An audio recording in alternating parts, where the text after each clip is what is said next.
Бірнешікте шыға алмадым шу. Соттыржан Малайыры неше yıllar жанымызды талқыдылар. Білем, ұлым. Сталин үкіметінің 277 бұйрығы бойынша әсірлікке түшкенлеріні һәм хабарсыз жоғалғанларны сотлық жандар деп атадылар. Әміна шул мәрхумләрнең күбісінің сүйекләре әлі де тоқшандық хукукларда ята.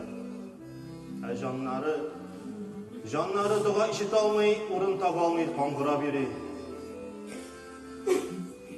Соттыржан Малайы деген сүзлерге түз алмыша пішенлікке үйгіріп мініп, бик көп иладым әткәй. Хәтті фамилиямны өзгәртіп, паспортыма Фаттағов деп yazып тұттырдылар. Барысын да біліп тұрдым ол. Нужа бик көп көрді.